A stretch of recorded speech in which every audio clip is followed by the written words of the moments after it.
we have embarked on our journey to unravel Indian Constitution. I felt it was necessary because after reading the Constitution for about 5 years and after writing the two books, one in English called Indian Politics versus Indian Constitution and the other in Telugu, Bharata Prajalamagu Mevu. I understood that whatever is happening in India is not in accordance with what is stated in the Constitution. It is diametrically opposed to what is stated in it.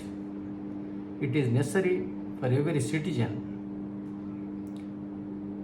to know their Constitution and where it went wrong. We are sure the situation in India is not good. There is social strife, poverty, corruption, insecurity, terrorism, extremism, all sorts of problems we have in India. I understood all these problems are arising only because we neglected the Constitution. Indian Constitution is not only the biggest in the world but also the best in the world in my opinion. We should thank all those who are responsible, especially Dr. Ambedkar, for giving us the best Constitution. Unfortunately, I also nurture the grouse equally against these constitutional framers that they did not ensure that it is implemented in its proper sense. They themselves violated it. Then who can question them?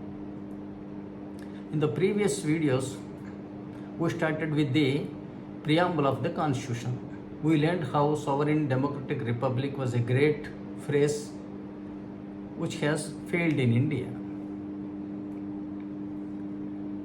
Then after constituting India into a sovereign democratic republic, which is the basic structure of the Constitution in my opinion, because the people wanted to constitute their country into a sovereign democratic republic. That is the basic structure proper. And the objects of constructing this basic structure is mainly to secure to its people justice, liberty, equality. Justice of social, political and economic. Today, let us dilate on justice of social. To ensure this social justice, constitutional framers enshrined Article 14, 15, 16 and 17 into the Constitution.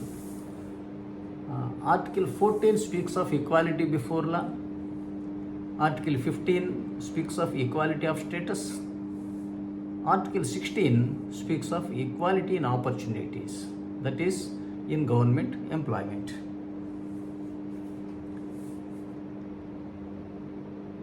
Especially, these articles start with the words, the state shall not discriminate citizens based on caste, community, creed, race, religion, place of birth, etc. The state is prohibited from discrimination. So this is a positive prohibition to discriminate people based on caste, etc. Whoever violate this are only criminals. If you do not do what is prescribed by law, it would only be an illegal. If you do what is prohibited by law, you are an outlaw. You are a criminal. That way, whoever are responsible, needless to say, it is the government who is discriminating people by caste, community, creed, religion and sex, is a criminal. Clause 4 is enshrined to say that the state shall not be prevented from reserving jobs to backward classes if such communities are found not to be adequately represented in government employment. So the criteria is that any community which is not adequately represented in government employment should get reservations. That community should be added in the BC list. Thus, only after adding that into that list, that community will be treated as BC eligible. Otherwise, carpenter is a carpenter, goldsmith is a goldsmith, potter is a potter. We should not call any community by birth as backward class. It is an insult to them. In fact, these were the communities who ruled the country in the past. We know Kakatiyas were a hunter community called Boya, now included in scheduled tribes. The persons who ruled Rayalaseema in Andhra Pradesh were Vaderas, who do now earthworks in constructions. Sarvai Papanna, he was a taddy worker. Today, what they are doing is collecting taddy for the people. He ruled this country. Shalyavahanas are said to be potterers. Nandavamsha dynasty is said to be barber community. Yadavas are none other than the community belonging to the Lord Sri Krishna. Pandavas and Kauravas were none other than those born of a girl from fisher community. That way, anybody can become a ruler. These communities are not backward by birth. If those communities are not adequately represented in government employment, they will be provided with employment, adding them in the BC list. After that community develops well, then such communities will be removed from the BC list and new communities may be added into that.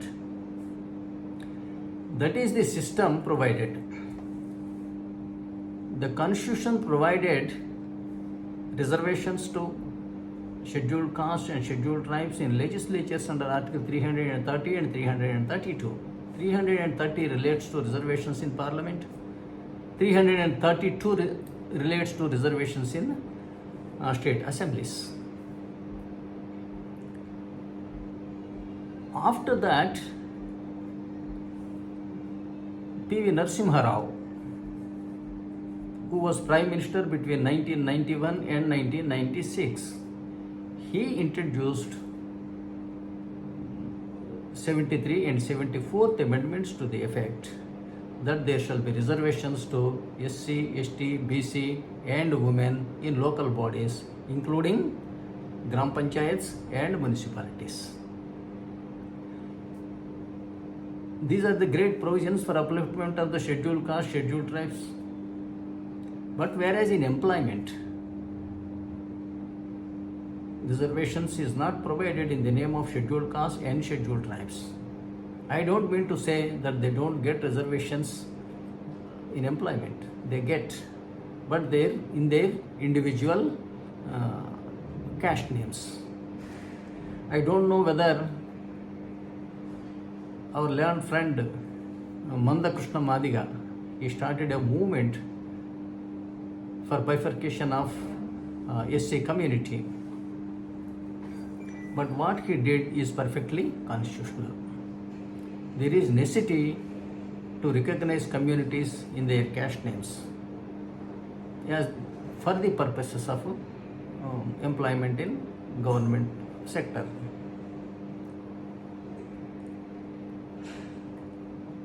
Of course, subclauses 4A, 4B for promotions to scheduled caste and scheduled tribes under Article 16 and sub-Article 6 for providing reservations to EBCs were the results of amendments later done. They were not originally contained in the Constitution.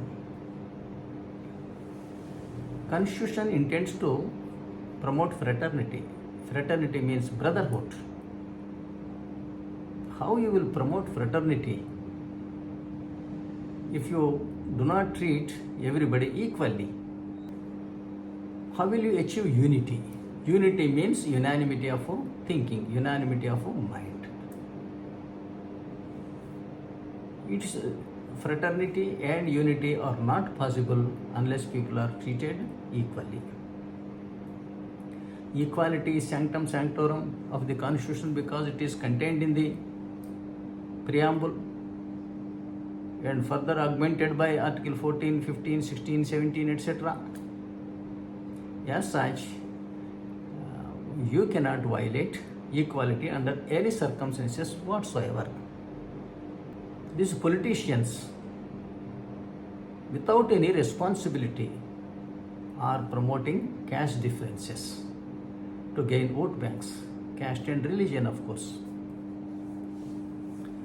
They have provided reservations to SCs and STs in the employment,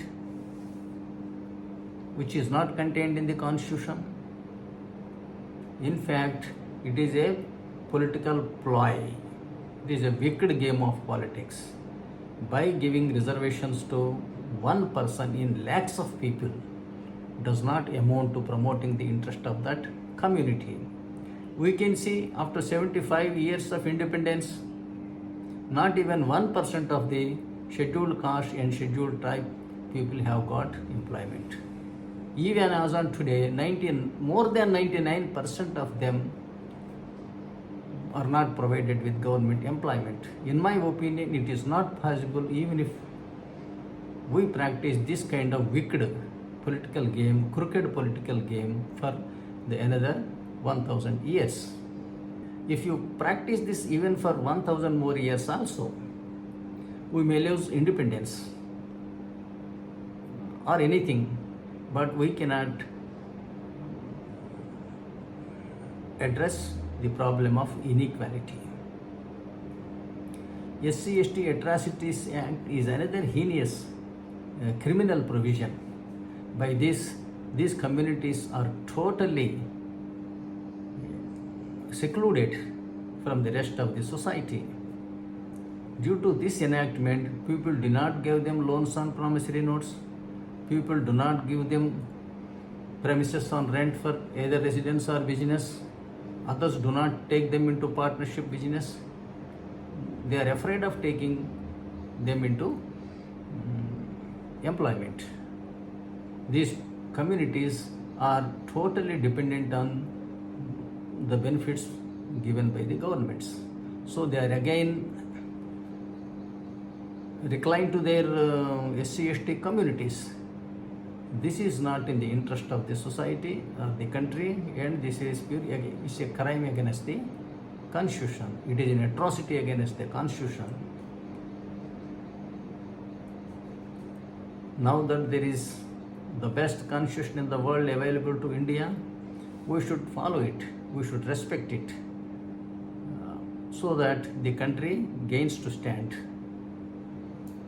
Now it is the responsibility of every citizen of India to know the Constitution properly and to strive to implement it, to bring force on these politicians to stick to the Constitution.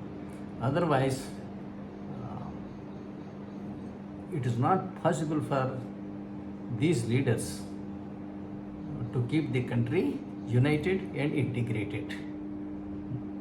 The country is most likely to lose independence and most likely to be fragmented into smaller countries. This was what has happened pre-independence, before Mughals or Britishers came to India. I request you to kindly subscribe, share and comment on my videos so that I will be glad to reply to you through a reply video or directly to you.